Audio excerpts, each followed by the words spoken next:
La morphogénèse, c'est-à-dire la genèse des formes, dans l'espace et dans le temps, m'a toujours passionné au cours de mes études, en tant que chercheur, en tant qu'enseignant.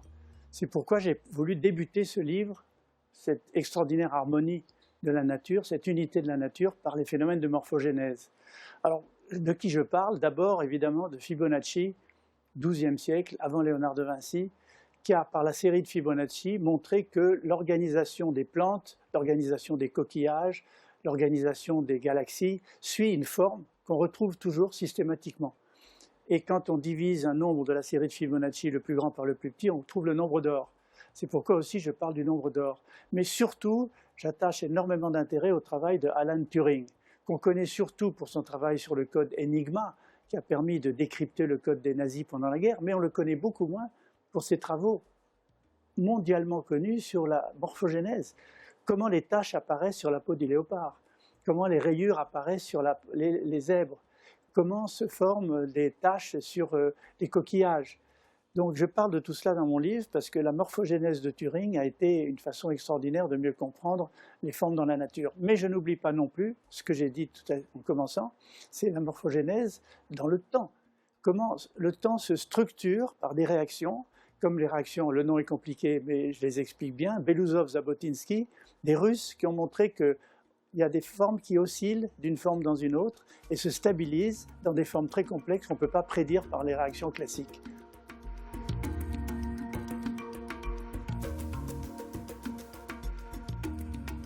Il y a des codes que l'homme programme à la suite des codes de la nature et cette prise en main des codes le conduit à des propositions, à des applications qui risquent de nous concurrencer nous-mêmes en tant qu'hommes. Donc c'est pourquoi j'ai voulu remonter à ces codes de la nature, ce qu'on appelle évidemment pour programmer la société le code du travail, le code des impôts, le code pénal, le code social, même le PIN code pour rentrer sur son ordinateur ou le digicode. Mais il y a aussi le code source pour l'intelligence artificielle, le code source pour ce qu'on appelle aujourd'hui le deep learning, qui sont des codes qui sont échangés maintenant sur Internet et qui permettent à des grandes entreprises d'aller au plus profond de l'intelligence artificielle, de réaliser ce qu'on appelle la reconnaissance des visages, la reconnaissance des formes, la reconnaissance du langage parlé, la synthèse vocale. Donc ce sont ces codes sur lesquels je me suis penché, parce que comme ils font peur, il faut que j'arrive à montrer où ils vont et à quoi ils servent. Et ces codes, je pense que nous pouvons les maîtriser en faisant en sorte qu'on ajoute au numérique et à la technologie un lien social, un lien humain.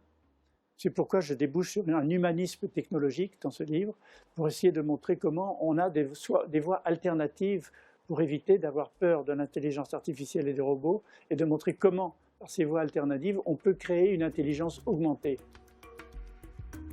Pour essayer de répondre à cette question de la peur de l'intelligence artificielle, de la peur du futur, beaucoup de scientifiques se sont lancés dans ce qu'on appelle le transhumanisme.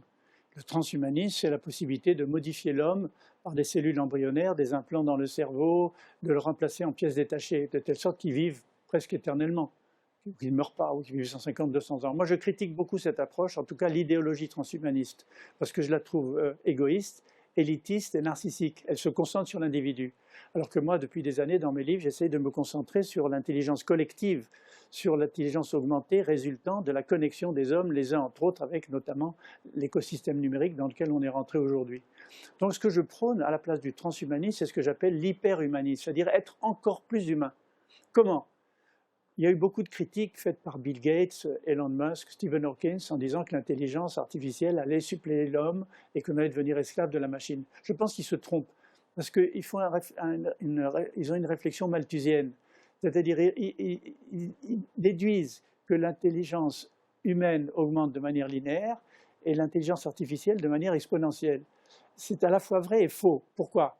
Parce que l'intelligence humaine, en symbiose avec l'intelligence artificielle, en symbiose avec les robots et avec le cerveau planétaire qu'on est en train de construire grâce à Internet et à l'écosystème numérique, peut devenir une intelligence collective augmentée.